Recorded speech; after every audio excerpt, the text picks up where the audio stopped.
História dos meus mais antigos antepassados de quem muito me orgulho descender.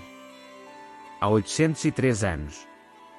21 de março de 1222. Com apenas 4 meses de idade, numa cerimónia na cidade de Burgos, é declarado herdeiro das coroas de Leão e Castela, o infante Afonso, futuro Afonso X, rei de Castela e Leão, meu 24º, 25º e 27º avô, filho primogênito de Fernando III, o Santo, rei de Leão e Castela, e de Beatriz da Suábia. Afonso X, o Sábio, rei de Castela e Leão, imperador e rei dos romanos, nasceu em Castela-La Mancha, Toledo, 23 de novembro de 1221, e morreu em Sevilha, a 4 de abril de 1284. Era filho de Fernando III, o Santo, rei de Castela e Leão, e de Isabel da Suábia, rainha de Castela e Leão, neto paterno de Afonso IX, rei de Leão e Castela, e de Berenguela, infanta de Castela, rainha de Leão e Castela e neto materno de Filipe de Hohenstaufen, duque de Suábia, rei da Germânia, e de Irene Angelina. Afonso X, o Sábio, ou o Astrólogo, foi rei de Castela e Leão de 1252 até a sua morte em 1284. Biografia. Afonso era o primogênito de Fernando III, o Santo, rei de Leão e Castela, e de Beatriz da Suábia, que pela ascendência materna derivaram as suas aspirações ao trono imperial germânico, filha de Filipe da Suábia, rei da Germânia e rei dos romanos, e de Irene Angelina de Constantinopla, e neta do imperador germânico Frederico I, o Barba Ruiva, do Sacro Império Romano Germânico. Foi declarado herdeiro da coroa a 21 de março de 1222, com apenas 4 meses de idade, numa cerimónia na cidade de Burgos. A sua ama de leite foi Urraca Pérez, e seu aio Garcia Fernandes de Vila-Maior, mordomo-mor da rainha Berengária de Castela e esposo de Morárias da linhagem galego dos Línia. O infante cresceu com seus aios em Vila Aldemiro e em Celada del Camino, e também passou parte de sua infância nas propriedades de seus cuidadores em Alariz, onde aprendeu galaico-português, que anos depois utilizou para escrever as cantigas de Santa Maria.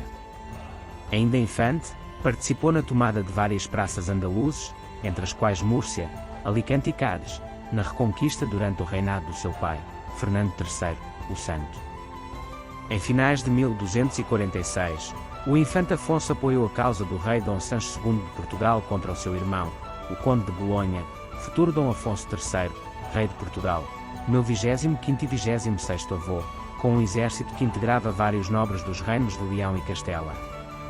Embora, o infante castelhano, apercebendo-se das dificuldades da empresa, ou porque o pai o pressionava para o assédio a Sevilha, em março convencera já o rei português a acompanhá-lo a Castela.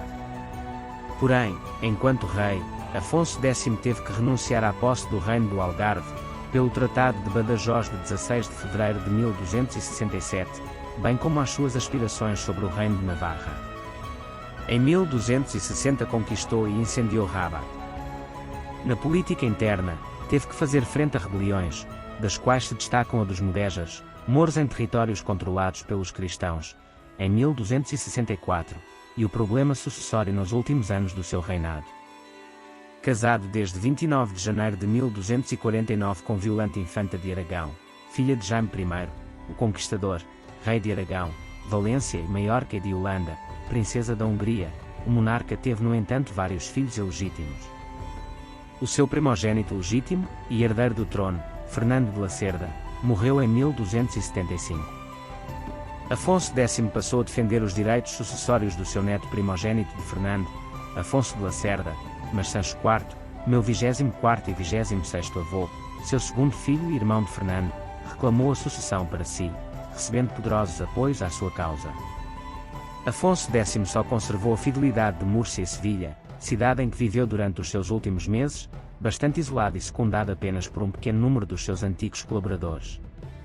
Apesar de ter deserdado o seu filho Sancho por decreto a 8 de novembro de 1282, este viria a ser coroado após a sua morte como Sancho IV, o Bravo, rei de Castela e Leão. Durante o seu reinado, Afonso impulsionou a economia, destacando-se em 1273 a criação da Mesta, instituição de representação dos pastores e criadores de gado.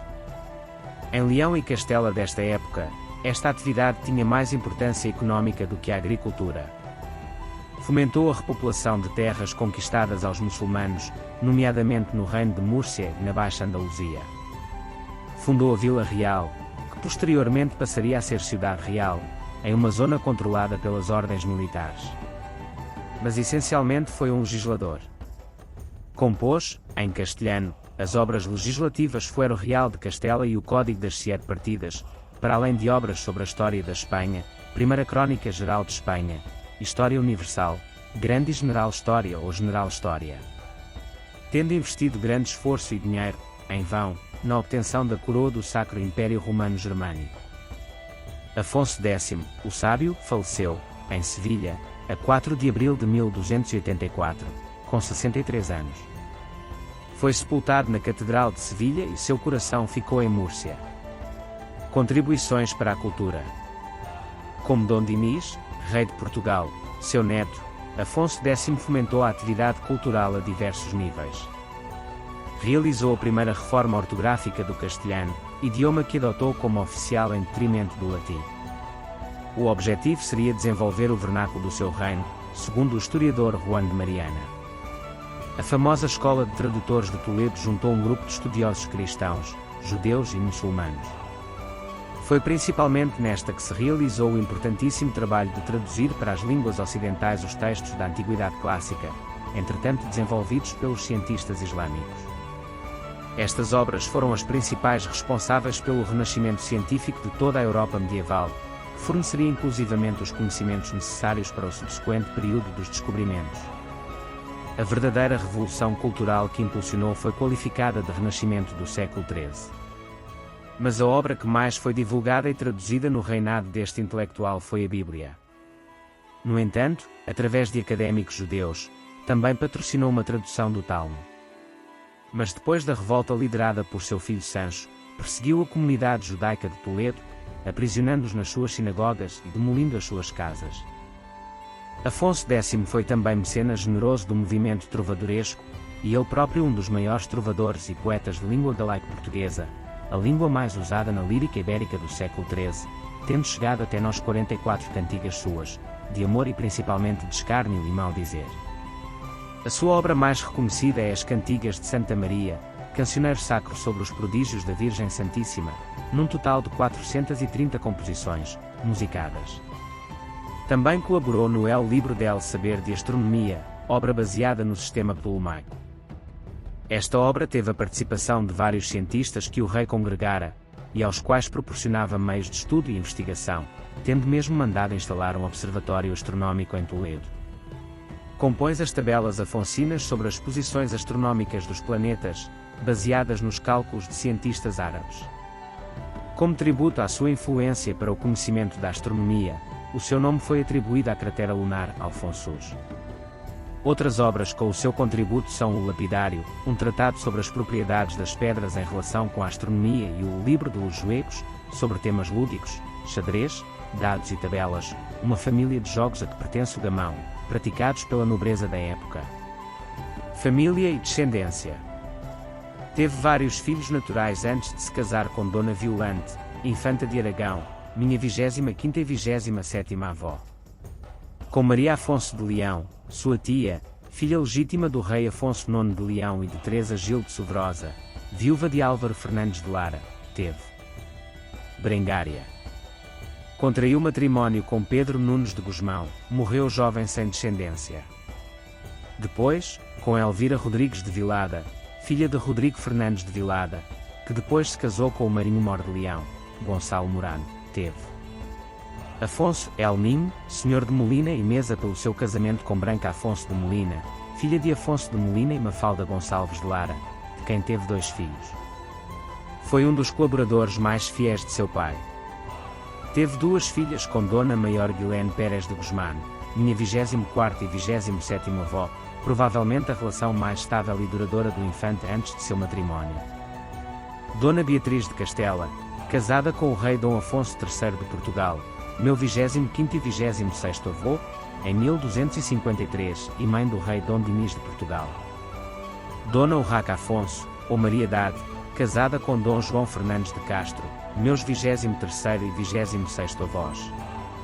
Em 1240, o matrimónio do infante Afonso, que naquele ano tinha 19 anos, e Dona Violante, infanta de Aragão, minha 25ª e 27ª avó, com 4 anos, já estava acordado, segundo depreender-se do testamento do rei Jaime I, datado de 1 de janeiro de 1241. O contrato de casamento foi assinado em Valladolid em 26 de novembro de 1246. As testemunhas do documento foram, entre outros, Mor Arias, a viúva do ai do infante, Garcia Fernandes de Vilamaior e Urraca Pérez. A boda real celebrou-se em 29 de janeiro de 1249. Deste casamento nasceram Berengária de Castela, senhora de Guadalajara, foi noiva de Luís Capeto, filho e herdeiro de Luís IX de França, mas com a morte deste em 1260 entrou no convento de Lajoelgas. Beatriz de Castela, marquesa de Monferrato, casou com Guilherme VII de Monferrato. Eles eram os pais da imperatriz consorte bizantina Irene de Monferrato, casada com Andrónico II Paleólogo. Fernando de Lacerda, casou com Branca de França, filha de Luís IX de França, da qual nasceram Fernando e Afonso, os infantes de Lacerda. Leonor de Castela, donzela. Sancho IV, meu 24º e 26º avô, casou com Dona Maria Afonso Teles de Menezes, minha 24º e 26º avó. Depois casou com Dona Maria de Molina em junho de 1284, e tiveram Constança de Castela, freira no mosteiro de Lajoelgas. Pedro, senhor de Ledesma, Alba de Tormes, Salvatierra e Miranda, esposo de Margarita de Narbona, pai de Sancho, El de La Paz. João de Castela, senhor de Valência de Campos, Oropesa, Ponferrada, Castro Verde e outros lugares. Casou 2 vezes, a primeira vez com Margarita de Montferrat e a segunda com Maria Dias de Ar, senhora de Biscaia, filha de Lope Dias de Ar e de Joana Afonso de Molina. Com descendência de ambos casamentos. Isabel de Castela, morreu jovem. Violante de Castela, casou com Diego Lopes de Ar, senhor da Biscaia. Jaime de Castela, senhor de Os Cameros, sem descendência. Teve outro filho de mãe desconhecida, menor de idade quando o rei Afonso X outorgou o testamento em janeiro de 1284. Martim Afonso, abade em Valladolid, mencionado no codicílio do rei Afonso.